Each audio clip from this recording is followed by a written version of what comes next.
कहानी है नेवले ने बच्चे की रक्षा की। एक गांव में एक किसान अपनी पत्नी और बच्चे के साथ हंसी खुशी से रहते थे। एक दिन किसान को अपने खेत के पास एक छोटा सा नेवला मिला, जो कि पास के जंगल से आया था। किसान ने उसे अपने घर उठा लाया और अपनी पत्नी से कहा, अभी यह बहुत छोटा है, इसे बड़े होने में 6 महीने या उससे ज़्यादा लग सकते हैं। हम इसे अपने घर में पालते हैं, यह हमारे बच्चे का अच्छा साथी बनेगा। किसान की पत्नी इस बात से सहमत थी और नेवले को अच्छी तरह पालने लगी। अब चारों खुशी से रहने लगे। एक दिन उसकी पत्नी बाजार जा रही थी सब्जी खरीदने। उसने अपने पति से कहा, मैं बाजार जा रही हूँ, बच्चा सो रहा है, इसका ख्याल रखना, बच्चे के साथ नेवले को मत छोड़ देना। तब किसान ने कहा, तुम चिंता मत करो, हमारा नेवला उसे कोई नुकसान नहीं पहुँचाएगा। और किसान की पत्नी बाजार चली गई।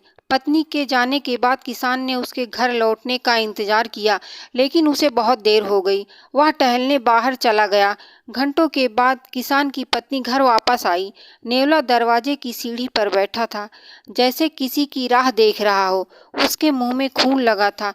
किसान की पत्नी ने उसे देखकर समझा कि अकेला पाकर उसने उसके बच्चे को मार दिया।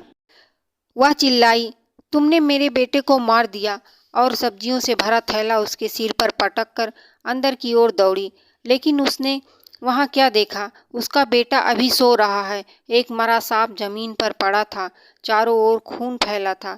किसान की पत्नी को यह समझते देर न लगी कि नेवले ने मेरे बच्चे को सांप से बचाया है। वह नेवले को देखने के लिए बाहर दौड़ी, और जब उसने थैले को हटाया तो उसने नेवले को मरा पाया।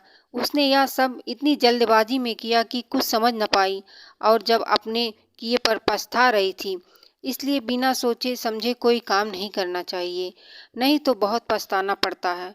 प्यारे दोस्तों, इस कहानी को ज़्यादा से ज़्यादा शेयर करें और चैनल को सब्सक्राइब करें। मेरी आपसे यही प्रार्थना है। धन्यवाद दोस्तों।